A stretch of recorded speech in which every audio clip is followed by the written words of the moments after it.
So next we can see what are the different types of activities അല്ലെങ്കിൽ cash flows. അതായത് ഒരു ബിസിനസ്സിൽ ഏതൊക്കെ തരത്തിലുള്ള ക്യാഷ് ഫ്ലോസ് ആണ് നടക്കുന്നത് എന്നുള്ളത് നോക്കുന്നത്. അതിനെ ബേസ് ചെയ്തിട്ടാണ് നമ്മൾ ക്യാഷ് ഫ്ലോ സ്റ്റേറ്റ്മെൻറ്റ് പ്രിപ്പയർ ചെയ്യുക. ഓക്കെ, അപ്പം ക്ലാസിഫിക്കേഷൻ ഓഫ് ക്യാഷ് ഫ്ലോസ് എന്ന് പറയുമ്പം ഈ അക്കൗണ്ടിങ് സ്റ്റാൻഡേർഡ് 3 റിവൈസ്ഡ് പ്രകാരമാണ് നമ്മൾ ക്യാഷ് ഫ്ലോ സ്റ്റേറ്റ്മെൻറ്റ് പ്രിപ്പയർ ചെയ്യുക.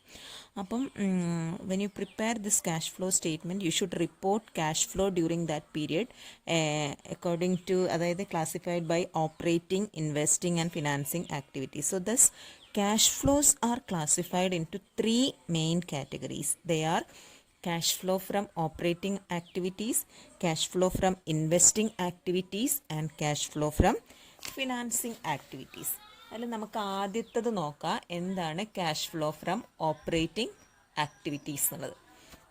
അപ്പം ഇവിടെ എന്താ ചെയ്യുന്നതെന്നറിയോ? ഓപ്പറേറ്റിംഗ് ആക്ടിവിറ്റീസ് എന്ന് പറഞ്ഞാൽ എന്താ? They are the principal revenue producing activities of the enterprise.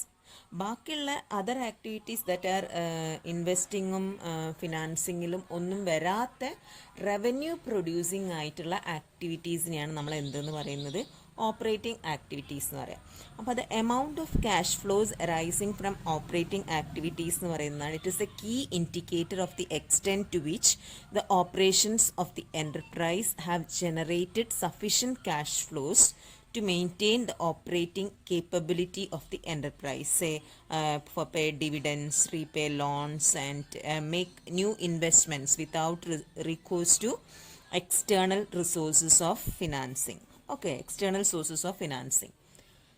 Then information about specific components of historical operating cash flows is useful in conjunction with other information, that is in forecasting future operating cash flows.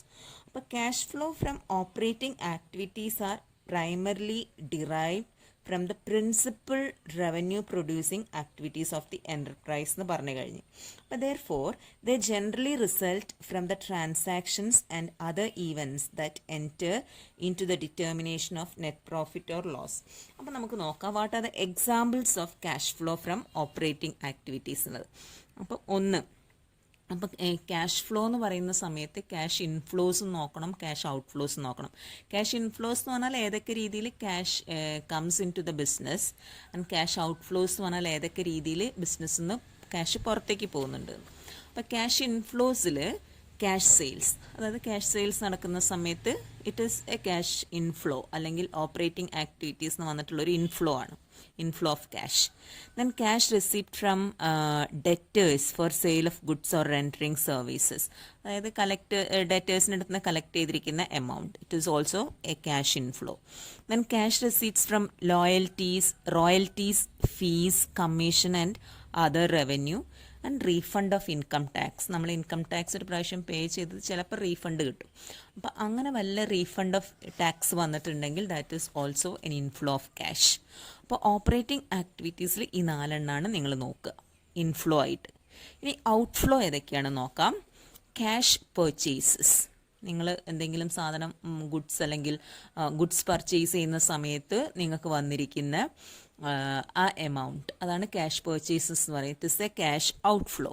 Then cash payment to suppliers or creditors of goods, അതായത് ക്രെഡിറ്റേഴ്സിന് payment നടത്തിയിട്ടുണ്ടെങ്കിൽ it is also cash outflow of operating activities. Then payment of operating expenses like wages, salary, rent, insurance etcetera. Then cash payment to government for taxes and duties. അപ്പോൾ ഇതെല്ലാമാണ് ഏതിൽ വരുന്നത്? Operating ആക്ടിവിറ്റീസിൽ cash outflow ആയിട്ട് എടുക്കുക. അപ്പം ചില transactions ഉണ്ട്, such a sale of an item of plant etcetera that may result in profit or loss. അപ്പം അങ്ങനെ വരുന്ന these are usually taken in the determination of net profit or loss, അല്ലേ? നമ്മൾ പ്രോഫിറ്റ് അല്ലെങ്കിൽ loss on sale of fixed asset ഒക്കെ നമ്മൾ ഈ പ്രോഫിറ്റോ ലോസോ കണ്ടുപിടിക്കുന്ന സമയത്ത് എടുക്കാറുണ്ട്.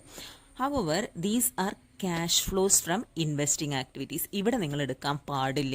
അത് ഏത് കാറ്റഗറിയിലാണ് പെടുത്തേണ്ടത്? ഇൻവെസ്റ്റിംഗ് ആക്ടിവിറ്റീസിൽ. അപ്പോൾ ക്യാഷ് ഫ്ലോ ഫ്രം ഓപ്പറേറ്റിംഗ് ആക്ടിവിറ്റീസിൽ ഈ പറഞ്ഞ സാധനങ്ങൾ മാത്രം എടുക്കുക. ഓക്കെ, അപ്പം നമുക്ക് നോക്കാം. ഇനിയിപ്പം എങ്ങനെയാണ് net cash flow from operating activities കണ്ടുപിടിക്കുക പറഞ്ഞുതരാം. The difference between cash inflows from operating activities and cash outflows caused by operating activities represents net cash flow from operation. ഇനിയിപ്പോൾ ക്യാഷ് ഇൻഫ്ലോസ് ആണ് കൂടുതൽ ക്യാഷ് ഔട്ട്ഫ്ലോനെക്കാട്ടും കൂടുതൽ ഏതാണ്? ക്യാഷ് ഇൻഫ്ലോസ് ആണെങ്കിൽ that is net cash flow from operating activities. നേരെ തിരിച്ചിട്ടാണ്, അതായത് ഏതാ കൂടുതൽ വരുന്നത്? ഔട്ട്ഫ്ലോ ഓഫ് ക്യാഷ് ആണ് കൂടുന്നത്. If cash outflows are more than cash inflows, അതായത് കൂടുതൽ കയ്യിൽ നിന്ന് പോവുക ചെയ്യുന്നത് വരുന്നതിനേക്കാളും, അങ്ങനെയാണെങ്കിൽ that is called net cash flow used by operating activities. Okay, അപ്പോൾ അത് മനസ്സിലാക്കി വെച്ചോളൂ. അപ്പോൾ ഫസ്റ്റ് കാറ്റഗറി കഴിഞ്ഞു. ഏതാണ്? എങ്ങനെയാണ് net cash flow from operating activities കണ്ടുപിടിക്കുക എന്നുള്ളത് കഴിഞ്ഞു. ഇനി രണ്ടാമത്തെ കാറ്റഗറിയിൽ വരുന്നത് cash flow from investing activities ആണ്. അപ്പോൾ ഇൻവെസ്റ്റിംഗ് എന്ന് പറയുമ്പോൾ ആ വേർഡ് ഒന്ന് മനസ്സിലായിക്കൊള്ളണം. ഏതൊക്കെ രീതിയിലാണ് ബിസിനസ് ഇൻവെസ്റ്റ് ചെയ്യുന്നത്? ഒന്നുകിൽ ഫിക്സഡ് അസറ്റിൽ ഇൻവെസ്റ്റ് ചെയ്യാം, അല്ലെങ്കിൽ ഇൻവെസ്റ്റ്മെൻറ്റ്സിൽ ഇൻവെസ്റ്റ് ചെയ്യാം. അപ്പോൾ ആ രീതിയിലൊക്കെയാണ് ബിസിനസ്സിൽ ഇൻവെസ്റ്റ്മെൻറ്റ് വരിക. അപ്പോൾ investing activities include purchase and sale of fixed asset, investment in securities etcetera. Okay, അപ്പോൾ ഇതാണ് നിങ്ങൾ ഏത് കണ്ടുപിടിക്കാൻ വേണ്ടി net cash flow from investing activities കാണാൻ വേണ്ടി ചെയ്യേണ്ടത്. അതായത് പർച്ചേസ് ഓഫ് ഫിക്സഡ് അസറ്റ് കൊടുക്കുക, പിന്നെ സെയിൽ ഓഫ് ഫിക്സഡ് അസറ്റും, അല്ലെങ്കിൽ പർച്ചേസ് ഓഫ് ഇൻവെസ്റ്റ്മെൻറ്റും സെയിൽ ഓഫ് ഇൻവെസ്റ്റ്മെൻറ്റ്, ഇതെല്ലാം കൂടെ എടുത്തിട്ട് അതിൻ്റെ നെറ്റ് എമൗണ്ട് ഏതാണ്, ഇൻഫ്ലോ ആണോ കൂടുതൽ ഔട്ട്ഫ്ലോ ആണോ കൂടുതൽ നോക്കിയിട്ടാണ് net cash flow from investing activities കാണുക. അപ്പോൾ examples of net cash flow from investing activities എന്ന് പറയുന്നത് ഏതൊക്കെയാണ്? Cash receipts from sale of fixed asset and intangible asset, cash receipt from sale of securities അല്ലെങ്കിൽ investment, and receipt of interest and dividend on investment. അപ്പോൾ investment മാത്രം നോക്കിയാൽ പോരാ, അതിൽ എന്തെങ്കിലും ഇൻകം ഉണ്ടായിട്ടുണ്ടെങ്കിൽ അതും എടുക്കണം. അതാണ് receipt of interest and dividend on investment. അതേപോലെ cash collection of loans from borrowers, ഇതെല്ലാം ഇൻവെസ്റ്റിംഗ് ആക്ടിവിറ്റീസിലാണ് വരിക, ഇൻഫ്ലോ ആയിട്ട്. ഇനി ഔട്ട്ഫ്ലോ എന്ന് പറഞ്ഞിട്ടുണ്ടെങ്കിൽ cash payment for purchase of fixed asset and intangible asset, cash payment for purchase of securities, investment വാങ്ങാൻ വേണ്ടിയിട്ട് നിങ്ങൾ മുടക്കിയ തുക, അതേപോലെ ലോൺസ് ഗിവൺ ടു ബോറോവേഴ്സ്, ഇതെല്ലാം ഔട്ട്ഫ്ലോസിൽ വരും ഇൻവെസ്റ്റിംഗ് ആക്ടിവിറ്റീസ്. ഇതിൻ്റെ ഡിഫറൻസ് കണ്ടുപിടിക്കുക, ഇൻഫ്ലോസും ഔട്ട്ഫ്ലോസും.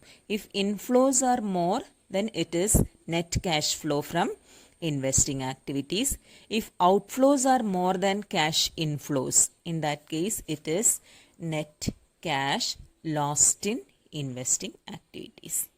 ഓക്കെ, അപ്പോൾ ഈ പ്രോഫിറ്റ് അല്ലെങ്കിൽ ലോസ് ഓൺ സെയിൽ എന്ന് പറയുന്നതൊക്കെ എവിടെ എടുക്കാം? അപ്പം net cash flow from investing activities കാണുന്ന സമയത്ത് ഈ purchase sale of fixed asset ഉണ്ടെങ്കിൽ automatically profit or sale is adjusted here. അപ്പം ഈ പ്രോഫിറ്റ് അല്ലെങ്കിൽ loss on sale of fixed asset അല്ലെങ്കിൽ profit or loss on sale of investments ഒക്കെ adjust ചെയ്യേണ്ടത് ഈ കാറ്റഗറിയിലാണ്, അതായത് ക്യാഷ് ഫ്ലോ ഫ്രം ഇൻവെസ്റ്റിംഗ് ആക്ടിവിറ്റീസിൽ. ഓക്കെ, ഇനി മൂന്നാമത്തെ ഒരു ടൈപ്പ് ഓഫ് ആക്ടിവിറ്റിയാണ് ഫിനാൻസിങ് ആക്ടിവിറ്റീസ്. അപ്പോൾ എന്താണ് ഫിനാൻസിങ് ആക്ടിവിറ്റീസ് നോക്കാം. ഫിനാൻസിങ് ആക്ടിവിറ്റീസ് എന്ന് പറഞ്ഞാൽ ഏതാണ്? Those activities which result in changes in size and composition of owners capital and short term and long term borrowings. അതായത് ഫിനാൻസിങ് ആക്ടിവിറ്റീസിൽ ഏതൊക്കെ സോഴ്സസ് ഓഫ് ഫിനാൻസ് ആണ് എടുത്തിരിക്കുന്നത്, അപ്പോൾ അതൊക്കെ ഇൻഫ്ലോ ആയിട്ട് വരും. ഇനി ഔട്ട്ഫ്ലോ എന്ന് പറയുന്നത് വല്ല റീപേയ്മെൻ്റ് ഒക്കെ നടത്തിയിട്ടുണ്ടെങ്കിൽ അത് ഔട്ട്ഫ്ലോ ആയിട്ട് വരും. ഓക്കെ, അപ്പോൾ examples of such activities are cash inflows എന്ന് പറയുമ്പം cash proceeds from issue of shares, issue of debentures, bonds etcetera. Short term and long term borrowings raising of long term and short term borrowings ഉണ്ടെങ്കിൽ അതൊക്കെ ഇൻഫ്ലോയിൽ. Outflow എന്ന് പറയുമ്പോൾ redeem ചെയ്തിട്ടുണ്ടെങ്കിൽ redemption of preference share, redemption of debentures, repayment of loans, അതേപോലെ ഈ ഷെയറുമായി ബന്ധപ്പെട്ടിട്ടുള്ള dividend പെയ്ഡോ അതേമാതിരി ഇൻട്രസ്റ്റ് ഓൺ ലോണോ ഡിബഞ്ചേഴ്സ് ഒക്കെ ഉണ്ടെങ്കിൽ അതും ഇവിടെ ഔട്ട്ഫ്ലോ ആയിട്ട് കാണിച്ചിരിക്കണം. അപ്പോൾ ഇവിടെ ശ്രദ്ധിക്കേണ്ടത് എന്താണെന്ന് വെച്ചാൽ interest and dividend received on investment എന്ന് പറയുന്നത് it is a cash flow from operating activities. നേരെ മറിച്ചിട്ട് while payment of interest and dividend are cash flow from financing activities. ആ പോയിന്റ് നോട്ട് ചെയ്യുക. ഈ കാര്യങ്ങൾ മാത്രം പഠിച്ചിട്ടുണ്ടെങ്കിൽ നിങ്ങൾക്ക് വളരെ നന്നായിട്ട് ക്യാഷ് ഫ്ലോ സ്റ്റേറ്റ്മെൻറ്റ് പ്രിപ്പയർ ചെയ്യാൻ പറ്റും. അപ്പോൾ ഓരോ 3 ആക്ടിവിറ്റീസ് ശരിക്കും പഠിച്ചു വെക്കുക. ആ 3 ആക്ടിവിറ്റീസിൽ വരുന്ന എക്സാമ്പിൾസ് ശരിക്കും പഠിച്ചു വെക്കുക. വളരെ എളുപ്പമാണ്. അപ്പോൾ ഓപ്പറേറ്റിംഗ് ആക്ടിവിറ്റീസിൽ പർച്ചേസ് ആൻഡ് സെയിൽ ഓഫ് ഗുഡ്സും അങ്ങനെയുള്ള ബിസിനസ് ഓപ്പറേഷൻസ് എന്ന് വന്നിട്ടുള്ളതെല്ലാം എടുക്കുക.